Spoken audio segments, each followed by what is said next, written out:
se vuelve aburrido porque es la misma cosa, porque todos hemos hecho lo mismo, manifestaciones, todo. El problema es que, por ejemplo, el movimiento 10 de abril, ¿por qué se llama 10 de abril? Le voy a describir. Yo vengo por el río Tabasará. Es un río la más grande que nace de la población Nove, que es la comarca Nove-Buglé. Ese río nace de la comarca y cae en el mar. Casi la mitad estamos ubicados nosotros hacia arriba. Ese río Tabasará en Nove se llama Medra. Nosotros, o yo porque estamos aquí, en 1999 entra un proyecto hidroeléctrico llamado Tabasará S.A. en ese tiempo. Como todos, no hizo una consulta, no hizo nada, pues nosotros nos enteramos y nos empezamos a oponer que no estábamos de acuerdo. Pero eso no fue la primera. En 1972, por ahí, con General Torrijos, en ese entonces ya había un proyecto de crear una hidroeléctrica muy grande en ese río. Desde entonces el pueblo se manifestó y no se hizo, pues. Y ya con esta vez eran la segunda. Pues nosotros empezamos a movilizarnos, fuimos a manifestarnos, se interpuso una demanda legal en la Corte.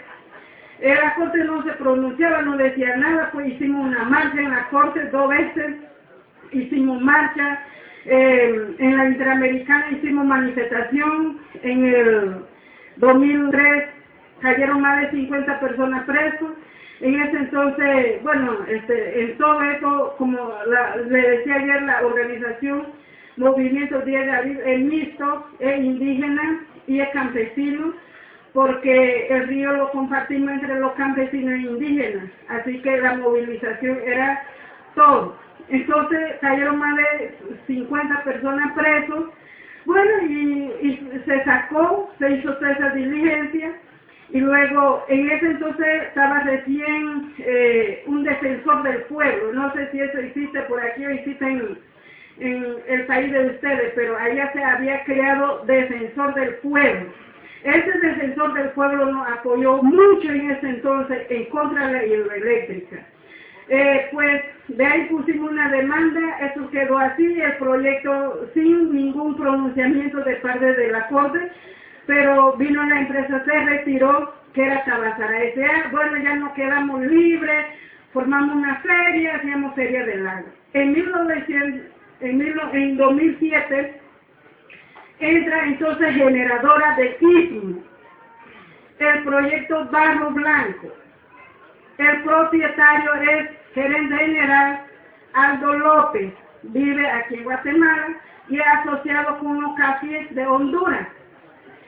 Ellos entraron en 2007, hicieron un foro fuera de la comarca y nosotros solicitamos que se hiciera un foro dentro de la comarca, porque en ese entonces el decreto 209 regulaba lo que es la consulta, el foro público. Y entonces dice que en ese entonces, por el decreto decía que el foro tenía que hacerse en la área que se veía involucrado de ese proyecto. Pues eso no funcionó porque nosotros solicitamos por nota formal y nos opusimos y todo. Llegaron los empresarios en el foro, fuimos, hicimos todo lo que hicimos, llevaron como 4 sacos de camisetas que decía Generadora del Istmo, Barro Blanco, y empezaron a repartir suéter. Bueno, y iba una señora campesina bien luchadora también. Se le ocurrió la idea porque no se me ocurrió a mí, por eso es que trabajamos en equipo, porque lo que a veces uno no se le ocurre, otro puede pensarlo. Entonces vino una señora y me dice, bueno, yo cargo algo aquí, me dice así, cargo algo aquí, así que mejor recoja todos esos suéteres, porque sí queremos suéter de proyecto. Pues ya yo acepté que era, y vinimos, todos recogimos, todos esos sacos de suéter los recogimos, queremos más suéter, y ellos creyeron que era verdad. Nos siguieron dando suéter, queremos más suéter. Cuando ya entregó todo el suéter, fuimos y lo quemamos delante de ellos. Le pusimos el cofre, la señora cargaba el cofre, se quemó el suéter delante de ellos, que nosotros no valíamos un suéter, no iba a comprar nuestra conciencia con un suéter. Y ese día del foro, ellos partieron comida también. Nosotros le mostramos, era arroz con pollo guisado y eso, carne. Nosotros que estábamos ahí dijimos, con comer una vez un platillo de comida así, dado de la empresa, eso es salir de la pobreza. Digo, no, vamos a mostrarle que nosotros somos indígenas, pero nosotros no somos, nuestra consigna decíamos somos pobres, pero no pendejos. Así que vamos a botar esa comida. ¿Qué hicimos? Nosotros vinimos, recogimos la comida, ellos sirvieron la comida, pero la gente no comieron y botaron la comida. Le demostramos que no lo necesitaban. Todo eso se hizo y con la policía, y ellos llamaron a la policía porque nosotros nos metimos que el foro no se iba a realizar. Ellos trajeron policía y con policía nos sacaron, pues ellos eran como, si acaso 15 personas, con eso aprobaron, hicieron el informe de la institución de la ANAC, Autoridad Nacional del Ambiente, hizo el informe que hicieron el foro y ya pasaron. Y entonces el gobierno panameño, en ese entonces Martín Torrijos, en 2008 viene a dar la concesión a la hidroeléctrica, o sea, a la empresa. Compañeros, lo que yo quiero decirle en este momento, ¿cómo una empresa entra en un país, inmediatamente empieza a generar todos estos conflictos? No es por el gusto. No es por el gusto porque nosotros somos los que elegimos a los presidentes. Y esos presidentes, sin tomar en consideración nuestras opiniones, pasan por encima de nosotros. Pero ¿por qué? Por el dinero. Generadora de Istmo había depositado $7,000, entrando, depositó $7,000 a ANAC, así que ya estaba comprado. ¿Cómo iba a tirar para atrás ese proyecto? Y por ese proyecto continuó. Pues nosotros continuamos la lucha y en 2008 levantamos un campamento en la ciudad de Panamá, en el Parque Catedral, por casi 2 meses. Pues bueno, eso no tuvo resultado tampoco porque se creó nos llevaron a una mesa consultiva, pero vimos que eso no iba a resultar, así que nos retiramos. Esas son las acciones que hicimos sobre el proyecto hidroeléctrico Bajo Blanco. De ahí continuamos organizándolo a nivel interno. En 2011, cuando entra la maquinaria, y para nosotros, compañeros que están aquí, yo les quiero decir lo siguiente. Los proyectos hidroeléctricos, según yo fui a Margarita y he escuchado, están ubicados en la comunidad de ustedes. Están en su territorio. Y si ustedes se aflojan, bueno, no sé por qué. Nuestro caso es muy diferente. Nuestro caso es que en 1997 se crea un territorio por ley. Y lo que es ese territorio por ley, ese territorio no se puede, la tierra no se puede vender y eso. Pero lo que queda fuera de la comarca, eso lo manda el gobierno y nosotros no tenemos nada que hacer ahí. El muro que se está construyendo sobre el río Tabasara queda fuera de estos territorios decretados por ley, pero el embalse alcanza a nuestras comunidades y por eso la lucha se nos ha hecho muy difícil. ¿Por qué? Porque para nosotros manifestarnos tenemos que, por ejemplo, que ustedes estén aquí y tenga que ir a Playa Grande a hacer manifestación allá y tenga que dejar su comunidad por ir allá 1 mes, 2 meses, es muy diferente que poder hacer una manifestación en su propio territorio.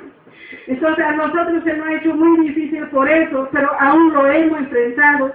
Nosotros nos fuimos en 2011, bloqueamos la entrada de la maquinaria al río. Tuvimos 1 mes y medio ahí. Y en 1 mes y medio pasando páramos, durmiendo, todo lo que nos fuimos, abandonamos la casa, la comunidad, nos fuimos con las mujeres que tenían niños, se los llevaron, nos fuimos a vivir allá hasta Pollo, nos llevamos.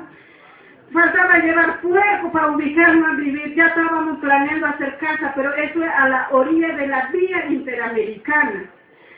Y dicen que uno a veces no puede dormir bien, porque uno está pensando que de repente una mula, unos camiones de esos se le va el freno y va a pasar por encima de uno. Pero nosotros aún días y noches pasamos ahí por más de mes y medio. Y entonces viendo todo esto, que el plan de gobierno era cansarnos ahí y no decir nada, así que bloqueamos la Interamericana. Después que bloqueamos la Interamericana, vino el gobierno, nos llama a un diálogo, pues nosotros pedimos que si quería el diálogo, entonces pedíamos 3 cosas. Primero, que se suspendiera el aborto. Segundo, se anulara el acuerdo firmado de nuestro cacique en ese entonces, Máximo Saldaña, con la empresa. Tercero, que se investigara la corporación creada por 3 de ellos para decidir lo que era el porcentaje de la negociación. Y sucede, los compañeros, a veces es lamentablemente que nuestros compañeros de lucha se venda su conciencia o le ponga precios a su dignidad, a su principio. Nosotros en la comarca Nove Buglé, la mayoría de la población eligió a Máximo Saldaña como cacique general de la comarca Nove Buglé.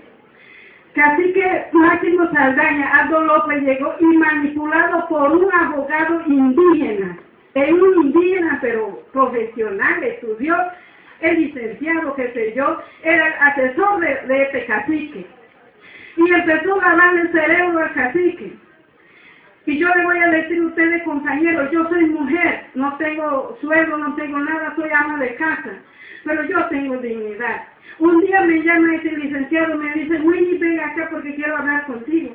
Ya llevaba como varias llamadas, varias semanas, hasta un día me encontró en el pueblo, me dice, quiero hablar contigo, y digo, ¿qué pues? Me dice, no, es que yo le estoy diciendo al cacique que usted, yo y el cacique vamos a Guatemala. Y yo le digo, ¿a qué? Dice, vamos allá a Guatemala, no, que el cacique tiene que, bueno, digo, si es tu bolsillo que va a cubrir mi gasto, entonces yo voy. Si es el bolsillo del cacique que me va a cubrir mi gasto, entonces voy, pero dime de qué se trata ese viaje.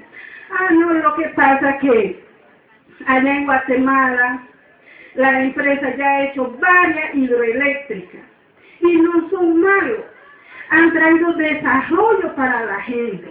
Ahí hay gente bien desarrollada de ese proyecto. Hay buenos proyectos hidroeléctricos, entonces esa experiencia Aldo López va a llevar al cacique a ver esa experiencia y si a ella le va a gustar, entonces, a él le va a gustar, entonces él va a negociar. Bueno, yo le dije, digo, bueno, anda usted, si es eso, yo no voy. ¿Qué hizo Aldo López? Se trajo al cacique de la comarca Nove Buglé de Panamá, lo trajo, no sé dónde lo paseó, aquí en Guatemala. Y de ahí, acá mismo el cacique vino y firmó la negociación con esa empresa. Y eso es lo que nos ha costado a nosotros la lucha. Y por eso en este momento se nos está tratando de adjudicar nuestra tierra de la comarca. Nosotros hemos agotado para nosotros todos los procesos. Nosotros llevamos este tema en peritaje internacional independiente. Ya el informe del peritaje salió. Tenemos un proceso puesto en la corte, ya el proceso terminó, ya la corte tiene que pronunciarse. Hasta el momento, Jay Anaya, relator para derechos de los pueblos, también ya fue, ahora en julio ya hizo un informe preliminar. Y todo este informe dice que nosotros en verdad somos afectados, y esto, pero una de las recomendaciones que hace el relator, donde dice que solamente los derechos de los pueblos indígenas pueden ser interrumpidos por un interés especial, y es una buena recomendación para el presidente. Y por eso el presidente de la República hasta estos momentos ha dicho que no va a suspender la hidroeléctrica y se va a construir. Nosotros hemos hecho toda esta lucha, no ha costado, pero aún estamos ahí. En este momento existe un proceso que, bueno, nosotros tenemos que desalojar, pero estamos ahí. La única persona que en verdad, como líder, después de Máximo, fue electo cacique general de la comarca Nove Buglé, una mujer, que se vista así como yo, una mujer sin escuela. Ella está bien parada y ella ha dicho que ella no va a negociar ni por migajas, ni por millones. Ella nada más nos está apoyando y así estamos, pero todos los demás procesos ya lo hemos agotado. Ni aún el gobierno está imponiendo este proyecto y creo que es la situación de todos los pueblos. Pues bueno, entonces, si hay preguntas, entonces yo le puedo responder después. Gracias.